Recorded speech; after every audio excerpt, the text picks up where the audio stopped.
This year, we have a brand new category for the Oscars, Best Russian Propaganda. Coming up first is a film that celebrates Russian culture during the war. And the actor that's nominated has shot on location in occupied territories. And he's also complicit in spreading direct Kremlin propaganda. He's been tied to illegal projects inside occupied Crimea. Perfect. And of course, it's not the only film that's winning all the awards. Last year, we had Russians at War, which swept across Europe's film festivals. A heartbreaking take on soldiers that burn, pillage, and execute their way across sovereign countries. The tagline for that film is basically, massacre, but let's make it relatable.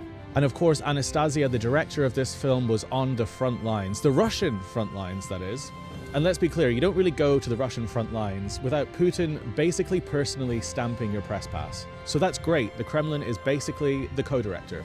But this is ridiculous. What's next? A best sitcom on an illegal invasion? No, I can already hear the pitch. It's like Friends, but instead of coffee in Central Park, it's looting supermarkets and setting villages on fire.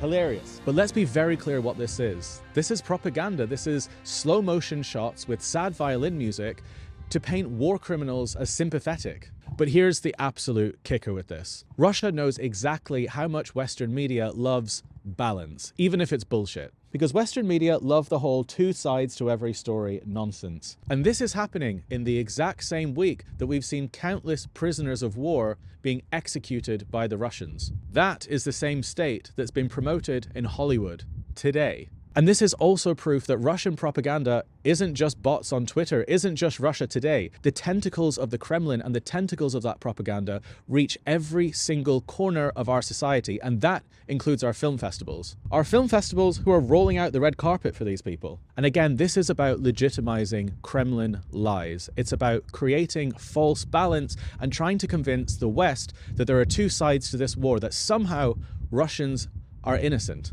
So here's my advice. Don't watch these films. Don't download them, don't stream them, don't even pirate these films. Because they are not films. They're Kremlin commercials. Watching films like that is like giving a standing ovation to a war crime. And if you really want to support cinema, you can watch Bucha, Winter on Fire, or watch anything Ukrainian. Support people who are actually fighting for their lives, not the ones trying to rewrite history with a camera crew.